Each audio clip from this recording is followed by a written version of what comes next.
1950 के दशक से ऐसा कर रहे हैं। वो काम पे जाते हैं जब उनका मन होता है, वो काम बंद कर देते हैं जब वो अपने बच्चों के साथ समय निकालकर घूमने जाना चाहते हैं, उन्हें स्कूल छोड़कर आते हैं, जब वो घर जाते हैं तब काम वापस शुरू हो जाता है। सबसे बड़ी चीज जो मैंने देखी है वो ये कि लोग ज्यादा खुश हो गए हैं जिंदगी में। MLM ने सबसे ज्यादा देशों में सबसे ज्यादा लोगों को करोड़पति बनाया है और मैंने उनसे बात की है 67 कंट्रीज में किसी भी दूसरे बिजनेस के मुकाबले 0 से करोड़पति। अगर आपके पास चॉइस है 10 साल जॉब करने की या 10 साल नेटवर्क मार्केटिंग बिजनेस करने की, तो नेटवर्क मार्केटिंग में काम करने का रिजल्ट बेहतर होगा। बहुत सारे लोग इसको अपना फुल टाइम करियर बना रहे हैं और बहुत बहुत अच्छा कर रहे हैं लाइफ में। नेटवर्क मार्केटिंग बहुत अच्छा रहा है, जिसको भी मैं जानता हूँ उसके लिए, क्योंकि उन्होंने इस पे सीरियसली काम किया और बहुत सफलता हासिल की। एक के बाद एक बहुत सारी सक्सेस स्टोरीज सुनी है और उनके खरीदे सामान भी देखे हैं जो इस बिजनेस से उन्होंने लिए। तो मैंने नेटवर्क मार्केटिंग प्रोफेशन को बड़े ध्यान से देखा है और समझने की कोशिश की कि क्यों लोग इसको लेकर इतने कंफ्यूज्ड हैं कि ये बिजनेस है या नहीं। एक बात है, लोग पिरामिड से डर जाते हैं, वो बिल्कुल कंफ्यूज हो जाते हैं। अरे ये तो वही पिरामिड स्कीम है। बाहर बहुत सारे लोग हैं जो इसे नापसंद करते हैं, उन्हें इसकी समझ नहीं और उनको लगता है कि ये गेट रिच क्विक स्कीम है, ये पिरामिड है। हर कॉर्पोरेट कंपनी एक पिरामिड होती है। सबसे नीचे हजारों MBAs काम करते हैं। आप फोर्ड या कोका कोला के साथ काम करते हैं, अगर ये सारे MBAs अगर टॉप पर पहुंचना चाहते हैं तो ये एक पिरामिड है। सिर्फ एक आदमी वहां पहुंचेगा हर 10 साल में एक। जबकि नेटवर्क मार्केटिंग को देखिए, वो ऐसा है, आप यहां हैं और आपके पीछे और CEOs आते जाते हैं, तो ये एक उल्टा पिरामिड है। नेटवर्क मार्केटिंग का कॉन्सेप्ट बड़ा सिंपल है। अगर आप प्रोडक्ट बेचेंगे तो आपको पैसे मिलेंगे। काम के अनुसार पैसा, कोई भी कभी भी पैसा कमा सकता है। इन्वेस्टमेंट से कोई लेना देना नहीं है, यानी खर्चा ज्यादा तो कमाई ज्यादा, ऐसा नहीं है। जितना काम उतना पैसा। इससे फर्क नहीं पड़ता कि कंपनी या कॉम्पनसेशन प्लान का क्या शेप है, पिरामिड हो, रेक्टेंगल हो, स्क्वायर हो या कुछ भी हो। अगर पैसे सिर्फ लोगों को जोड़ने से बन रहे हैं तो कुछ गलत है।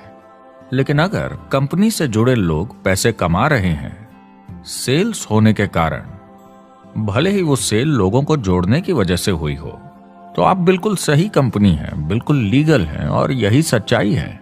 एक और प्रॉब्लम जो पहले होती थी, अब ये प्रॉब्लम नहीं होती, कि नेटवर्क मार्केटिंग वाले लोगों के पास प्रोडक्ट्स का भंडार होता था जो वो नहीं बेच पाते थे और नुकसान उन्हें सहना पड़ता था।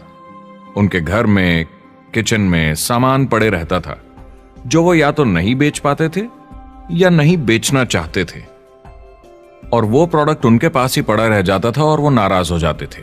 पहले ऐसा होता था कि आप 25,000 का सामान एक साथ ले लें तो डिस्काउंट मिलता था या कमीशन ज्यादा मिलती थी। आजकल सब कंप्यूटर पे हो जाता है, वेयर हाउस से सामान जाता है, आपको घर पर जमा करने की जरूरत नहीं। अब पेपरलेस काम हो गया है, सब ऑनलाइन होता है, बैक ऑफिस सब हैंडल करता है, आपका काम काफी कम हो गया है। टेक्नोलॉजी ने सब कुछ बदल दिया है। तीसरा प्रॉब्लम है, लोग बोलते हैं 99% लोग नेटवर्क मार्केटिंग में पैसा नहीं बनाते। अब इसके बारे में हमने ऑलरेडी बात की। $200 मिलियन या 1400 करोड़ रुपए हर दिन नेटवर्क मार्केटिंग डिस्ट्रीब्यूटर्स को मिलते हैं सारी दुनिया में मिलाकर। जो लोग कहते हैं कि ये नहीं चलता, उन्हें पता नहीं कि इसे कैसे चलाना है, तो वो सिर्फ अपनी राय देते हैं। ऐसे लोगों की राय को एक्सपर्ट्स के ज्ञान से कंफ्यूज नहीं करना चाहिए, क्योंकि राय फ्री में मिल जाती है। वो गलत राह नहीं दिखाना चाहते, मगर अनजाने में गलत को सच मान लेते हैं। मगर नेटवर्क मार्केटिंग का सच ये है, ज्यादातर लोग जो नेटवर्क मार्केटिंग से जुड़ते हैं सिर्फ कस्टमर बनते हैं, और वो जुड़ते हैं ताकि कम कीमत पर सामान खरीद सकें। जैसे एक सुपरमार्केट देखिए, अगर एक इंसान यहां की मेंबरशिप लेता है ताकि सामान खरीदने पर उसे डिस्काउंट मिले, तो इसमें कुछ गलत नहीं, क्योंकि उसे सामान मिला कम दाम पर और वो खुश है। लेकिन जब नेटवर्क मार्केटिंग की बात होती है तो लोग कहते हैं कि उन्हें देखो, वो तो सिर्फ प्रोडक्ट यूज कर रहे हैं, पैसे तो नहीं कमा रहे, तो वो बेवकूफ है। बिल्कुल नहीं, वो एक खुश कस्टमर है, और ऐसे लोग नेटवर्क मार्केटिंग में ज्यादा हैं। अब इसमें से कुछ लोग इसे बिजनेस की तरह चलाना चाहते हैं, वो पैसे बनाने लगते हैं। लाख 1.5 लाख महीने के कमाने लगते हैं। ज्यादा लोग ऐसे ही हैं और इसमें से भी कुछ इस पे पूरी मेहनत के साथ काम करते हैं, बड़ा नेटवर्क बनाते हैं जिसमें जबरदस्त काम होता रहे, और ये लोग बहुत पैसे बनाते हैं जिसकी कोई लिमिट नहीं। एक इकोनॉमिस्ट या अर्थशास्त्र का एक्सपर्ट होने के नाते जब मैं बाकी इंडस्ट्रीज की तरह इस इंडस्ट्री को भी देखता हूं तो 1% इसमें बहुत कामयाब होते हैं, 10% थोड़े बहुत पैसे बनाते हैं लेकिन रिस्क और मेहनत भी कम है, ठीक है, और 90% लोग सिर्फ कस्टमर्स होते हैं। एक चीज जो सही है जब बात होती है कि लोग नेटवर्क मार्केटिंग के बारे में क्या सोचते हैं, लोगों को और इंडिपेंडेंट डिस्ट्रीब्यूटर्स की इसमें बहुत बड़ी जिम्मेदारी है। कभी कभी वो प्रोडक्ट या कमाई को लेकर अवास्तविक वादे कर जाते हैं। ज्यादातर लोग जो शुरू करते हैं वो पैसे कमाना चाहते हैं, कामयाब होना चाहते हैं, मगर उनके पास स्किल नहीं है, उन्हें पता नहीं है कैसे करना है, और जब नए बिजनेस को करना ना आता हो तो लोग डर जाते हैं, निराश हो जाते हैं। तो उन्हें लगता है कि हर किसी से जिससे वो बात करें उसे साइन अप करना ही है, और अगर सामने वाला कहता है कि मेरे पास टाइम नहीं है तो वो बौखला जाते हैं। नहीं, क्या हुआ, हमें साथ में करना है, तूने ना कैसे बोला? फिर वो जबरदस्ती कन्विंस करने के लिए बड़ी बड़ी बातें करने लगते हैं प्रोडक्ट के बारे में जो शायद सही भी ना हो। ओ, तुम इतने पैसे कमा सकते हो, तुम्हें कुछ नहीं करना है, सब नीचे अपने आप होगा। तो आप बिल्कुल गलत तरीके से इस बिजनेस को समझाते हैं और लोगों के पीछे पड़ जाते हैं, क्योंकि आपको लगता है कि कामयाब होने के लिए सबको साइन अप करना ही होगा, जबकि ऐसा नहीं है। एक बहुत जरूरी बात जो मैं हमेशा कहता हूं, सारी डायरेक्ट सेलिंग कंपनीज और डिस्ट्रीब्यूटर्स से आपको अवास्तविक वादे करने की जरूरत नहीं। नेटवर्क मार्केटिंग की सच्चाई है, इसमें बहुत मेहनत है, हार्ड वर्क है, अपने आप को बदलना होगा। दूसरे बिजनेस की तरह ये भी एक बिजनेस है, इसमें कुछ वक्त लगेगा मगर ये ज्यादा अच्छा है। 5 साल पहले के मुकाबले जो लोग ये बिजनेस आज शुरू कर रहे हैं उनके लिए ये और भी आसान है। आज इसे ज्यादा लोग समझ पा रहे हैं और अपनाने को तैयार हैं, एक बिजनेस की तरह, एक एंटरप्रेन्योर की तरह। हमारी सोच किसी चीज के मूल्यांकन पर निर्भर करती, तो अब मूल्यांकन बदलेगा तो सोच भी अपने आप बदल जाएगी। इंडस्ट्री अब बहुत बड़ी हो चुकी है, ये बिल्कुल बदल चुकी है। आज की पीढ़ी सोशल मीडिया से जुड़ी हुई है, उन्हें नेटवर्क समझता है, उन्हें समझता है कैसे लोग टेक्नोलॉजी से आपस में जुड़े हैं, और उन्हें समझता है कैसे पैसा इन नेटवर्क्स में बनता है। तो जब वो नेटवर्क मार्केटिंग देखते हैं, उनका नजरिया उनके पेरेंट्स से अलग होता है। हमने जो देखा है नेटवर्क मार्केटिंग में, पहले जो गलतियां इस इंडस्ट्री में हुई हैं वो पहचानी जा चुकी हैं और सुधारी जा चुकी हैं। पहले की गणित जो काम नहीं करती थी वो अब ठीक की जा चुकी है। जब कंप्यूटर प्रोग्राम बनते हैं तो उसको चलाया जाता है और फिर गलतियां साफ की जाती हैं। MLM में भी ऐसे ही गलतियां साफ की जा चुकी हैं। आज इंटरनेट का जमाना है, आज के जमाने में बिजनेस मोबाइल फोन पर ही हो जाता है। तो बताओ और क्या चाहिए? कंपनीज और समझदार हो गई हैं, वो हर तरीके से सुरक्षित बन रही हैं, नियमों का पालन कर रही हैं, प्रोडक्ट पर ज्यादा रिसर्च कर रही हैं। अगर आप जुड़ते हैं और अपनी मर्जी से प्रोडक्ट्स खरीद कर रखते हैं बेचने के लिए, और अगर आपको बिजनेस बंद करना है तो कंपनी आपसे वो प्रोडक्ट्स वापस खरीद लेगी, और कोई बिजनेस इस तरह की सुरक्षा नहीं देता, और कंपनी अपनी मर्जी से ये करती है, कोई बाहरी दबाव की वजह से नहीं। अगर आप नेटवर्क मार्केटिंग बिजनेस शुरू करना चाहते हैं अपनी फैमिली के लिए और पैसे कमाने के लिए, तो इन 4 चीजों का ध्यान जरूर रखें। पहला, क्या यहां प्रोडक्ट या सर्विस है? अगर है तो 5 चीजें देखें। पहला, क्या आपको वो पसंद है? क्या आप दूसरों को इसके बारे में बताना चाहेंगे? दूसरा, क्या इसकी मार्केट में जरूरत है?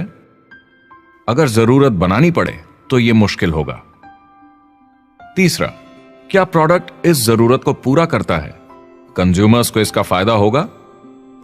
चौथा, क्या इसका भाव बराबर है मार्केट में बाकी प्रोडक्ट्स के मुकाबले? और पांचवा, क्या इसमें मुनाफा होगा? कंपनी और डिस्ट्रीब्यूटर के लिए मार्जिन है या नहीं, ताकि लंबे समय तक मुनाफा हो। अगर इन सारे सवालों के जवाब आपको मिल जाएं, तो अगली चीज देखनी होगी कंपनी। क्या यह सही चल रही है? क्या मैनेजमेंट पे आपको भरोसा है? क्या उनके पास काबिलियत है इसे आगे लेकर जाने की? प्रोडक्ट कितना भी अच्छा हो, अगर मैनेजमेंट सही नहीं तो गड़बड़ है।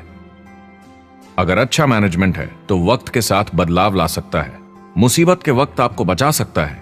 सही मैनेजमेंट वाली कंपनी चुने जो आपको लंबे समय तक काम आ सके। तीसरी चीज देखनी होगी कॉम्पनसेशन प्लान, और उसमें 3 जरूरी चीजें। पहली, एक बिल्कुल नया साइन अप क्या जल्दी ही पैसे बना पाएगा? उसकी कोई भी वजह हो, मगर क्या आप सोच सकते हैं यह पहला चेक, भले ही छोटे अमाउंट का हो, उस नए साइन अप का कितना मनोबल बढ़ाएगा? आपकी पूरी टीम सफलता की ओर बढ़ेगी।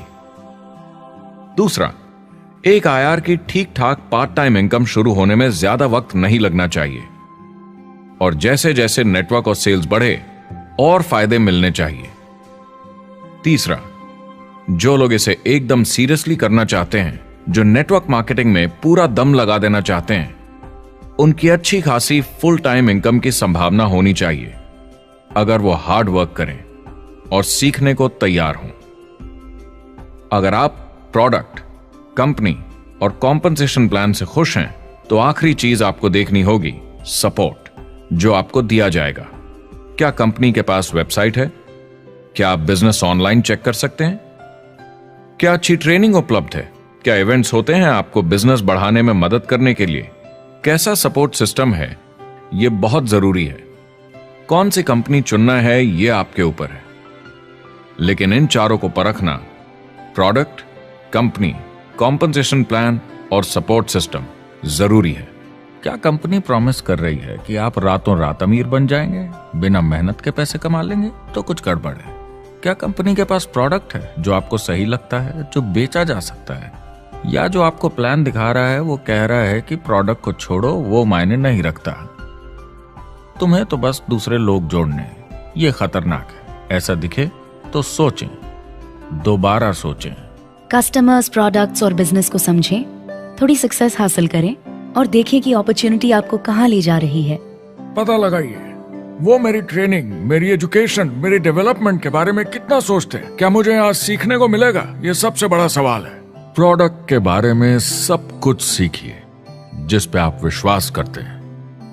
इंडस्ट्री के बारे में सब सीखिए और बिजनेस चलाइए। जो भी आपकी कंपनी कर रही है उस पे आपका पूरा विश्वास होना चाहिए। मैं पहले अंदर घुसने के बाद परखूंगा प्रोडक्ट को, कंपनी को, लोगों को, और फिर करूंगा, और सब सही लगा तो पूरा दम लगा दूंगा इसमें।